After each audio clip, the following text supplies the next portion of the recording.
Hey everybody, welcome back to another installment of the Booze Briefing. This is episode 20, hard to believe. My name's Scott. This is where I get to answer your dumbass questions about my books, Joe's The Cold War Diaries, Volume 1 and 2, with Volume 3 on the way. Funny stories in these two books. You want to know what GIs get up to overseas? It's funny stuff, at least I think it is. And remember, every book we sell helps raise money and awareness for American Gold Star mothers, a cause near and dear to my heart, and hopefully yours as well, once you learn their mission. So give us a like, a share, a follow, a subscribe, do all the click things you're supposed to do. Help us out, help a great cause. Email address is above my head. Feel free to shoot me questions about the books, about the personas and the people in the books, the events of the books. If you want to learn more about the Cold War Army days overseas along the East-West German border and the Czechoslovakian border, or if you just want to shoot the breeze, you want to bitch at me, you want to send me a funny story, hit me up. Hell yeah. Booze recommendations as well. Always looking for something new. And speaking of, we have the pour of the day and a funny story to go along with it. So my buddy Jay, aka Jason, aka Little Kimbo, because he looks like a miniature version of Kimbo Slice, if you guys know who Kimbo Slice is, the backyard brawler who ended up in MMA. Great dude, love Jason to death. He calls me up and he says, hey, I'm talking to him, just, BSing and just fucking around on the phone. He said, hey, go look outside your door. And I was like, what? I'd go to the door. Why is there a car in front of my house? He said, I sent you something. I'm like, oh, wow, okay. So I go. And the guy comes, he gets out of his car, he's carried a brown, bag with a bottle in it. And I was like, well, looks like he's got an alcohol bottle. He's kind of laughed. The guy gets up there, I show my ID, he gives me the bottle. And actually it was this bottle, Basil Hayden, Kentucky Straight Bourbon Whiskey. Now, I've had Basil Hayden before. It's good price. It's a good brand. It's a very affordable, nice bourbon, okay? But it's a small batch, craft type thing, put out by Jim Beam. I'm not a big Jim Beam fan as far as, Jim Beam, whiskey goes, but this is part of their small batch program. And I've had Basil Hayden before. He goes, no, that's not what I sent you. I was like, well, that's what the dude dropped off, man. I don't know, what the fuck, what did you send?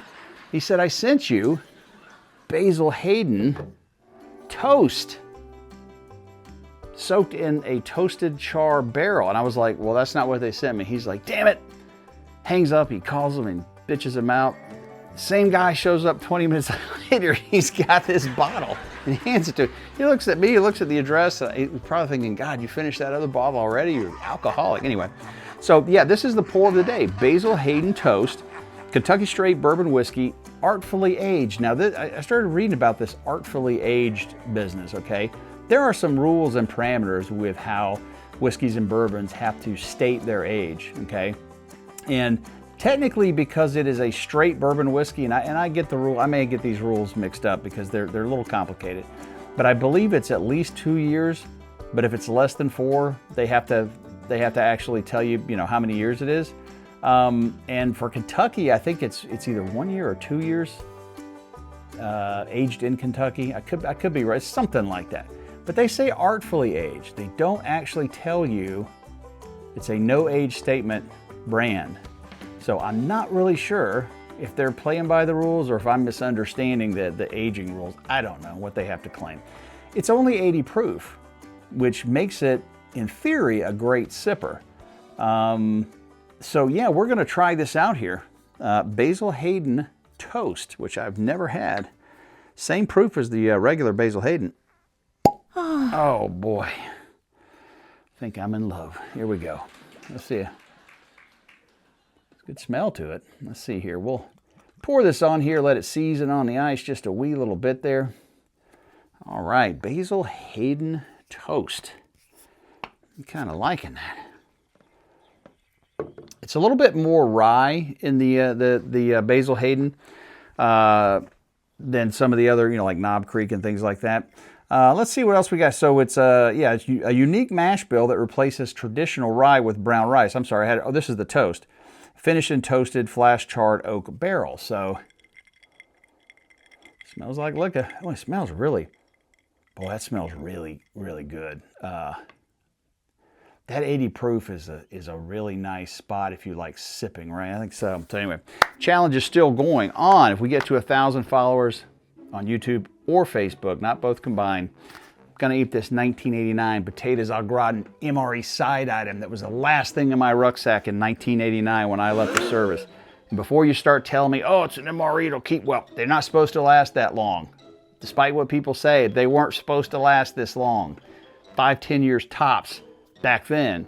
Maybe today, but not back then. This thing was in a storage room in Florida for at least 3 years. So, okay, what we're gonna do, subscribe, follow, share. All right, so we're gonna take a drink here. We got 2 great questions today. And let's go ahead and take a drink here first, because I'm dying to try this, man. Basil Hayden toast. God, it just smells so good.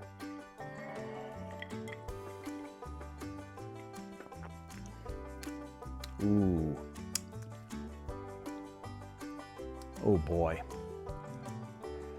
Yeah. It tastes like liquor. It tastes like some damn good liquor is what it tastes. That's really good, man. Excuse me. Eine Moment. You know, at 80 proof, there's really not a whole lot of burn, but you can really taste that flash charred oak that they soak it in. That is some really good sipping whiskey. Oh man, that's good. All right, oof. Love it. Question from Paige Turner Pete. Paige Turner Pete. Civilian here, were the German locals mostly amused by American soldiers, annoyed by them, or just exhausted by the whole circus? I have a feeling I know the answer, but I'm curious what your thoughts are. Well, you know, this would have been in the 80s, so that you got to understand there were still East and West Germany. So you had the communists over in the East, and then in Czechoslovakia there, and then of course the freedom-loving Germans on the West. It was a little bit of a mixed bag. You got to understand, the older Germans at that time in the 80s, if they had fought in World War II, which a lot of them had, you know, 1945 to 1985, right? It's 40 years. So if they were 20, they'd be in their mid-60s, early to mid-60s at the time. So there were a lot of World War II older German veterans, you know, still spry and working and out and about in the economy. And then you had, the older Germans were very respectful, and they understood why we were there. They understood the history and why we were still there after the war. The younger kids, that was hit or miss. You know, you start getting into the younger Germans back then, it was very hit or miss. When you went to a club, mostly what you would see were Germans who were what I would call westernized, right? They loved rock and roll. They wanted Marlboro Reds. They wanted Jack Daniels, you know, whatever. Nike, Mickey Mouse, John Wayne, Michael Jordan. They were westernized. And you could tell, you know, if they're out in the clubs, they're talking to you. Most of them spoke English to some extent because they were taught it in school as a second language. But there were a group of Germans who hated us, did not want us there at all. There were protests back then, various places.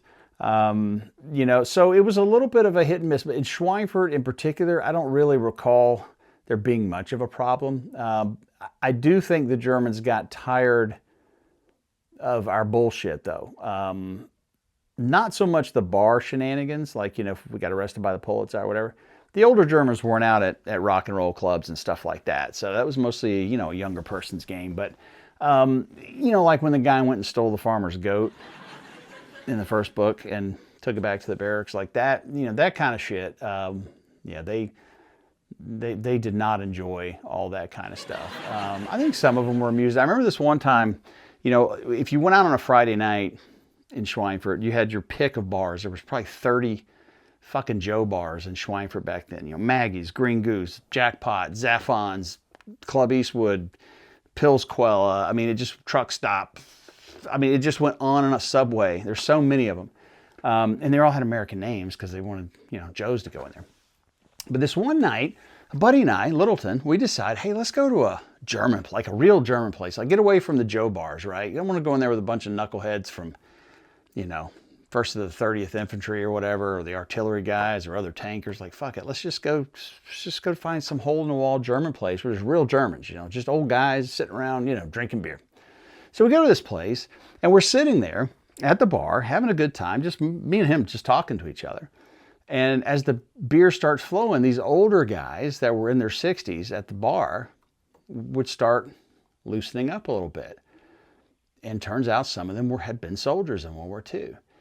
And usually you didn't approach the Germans to talk about World War II. That was like a no bueno. That was like the first thing they told you in German Head Start class when you got there was don't bring up fucking Hitler. Don't say any of that shit. Don't bring it up. Don't joke about it. They don't like it. They rather just forget about it all. It's in their past, whatever.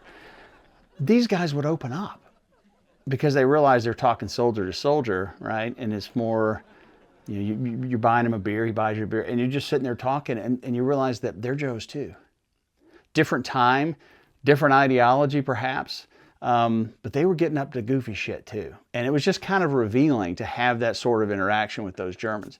But yeah, there was definitely hit or miss. I mean, you know, some of the older Germans, they didn't like us stealing their livestock, shit like that for sure. So let's go for the, you know what, God damn it, I said I was going to do the Nutter Butter test, and I forgot to get Nutter Butters because I ate them all up the other night. So, okay.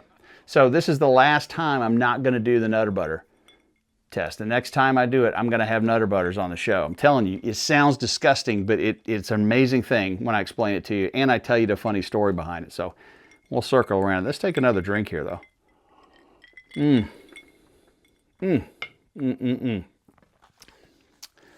For the price point, man, that is really good, really good. All right. Final question here from Jeffrey W. Which Joe would you absolutely want with you during a bar fight? I've been in bar fights with a lot of them. Gosh, you know, my first inclination is to say any of them, right? Because, I mean, we did get in a lot of fights together, you know, with other units and just assholes and Germans, whatever was going on, you know. But if I had to pick one or two, Bierman would be at the top of my list. He was a wiry guy, you know. He's not like some, you know, like Littleton. Littleton was built out pretty good. Bierman was just like cock strong, man. I don't know where this guy got his. He was like an arm wrestling champ. This dude could knock down people twice his size, and he just didn't give a fuck. Like, I mean, we're gonna fight. Hell, we got back to the States. We got into a scrap up in Grand Rapids when we were living up there. So I mean, that's you know, he's crazy, and you want crazy in a bar fight, right? You want crazy. If I had to pick a second, I'd probably say Rowdy Rudy. Not necessarily because he was like a skilled pugilist, you know, deliverer of nasty fisticuffs. He wasn't like but he was fucking nuts. And I'm telling you, when you're in a bar fight, you want nuts. You want nuts next to you in a bar fight. You're not going to have Floyd Mayweather next to you or Tyson or whoever. You want a guy that just doesn't care and will just go straight at the opponents with just complete reckless abandon, like, I don't give a shit. That alone probably ends a lot of fights because they realize, oh my God, this dude and his buddies are crazy. They're coming right at me. So that's probably what I would go with. And as far as the, we're skipping the Nutter Butter, we're skipping the Nutter Butter test. But does it work? Based on that last blooper I had there, I'd say, yeah, it's working just fine. Oh, one more sip. That's it for today, guys. Remember, keep your canteens full of whiskey, your bullshit, and overdrive. And remember, make all your future stories worth telling, especially if you're on active duty right now. Just dodge the cell phones. You don't want that shit coming back to haunt you. With that, rampage, and we pierce. Dismissed!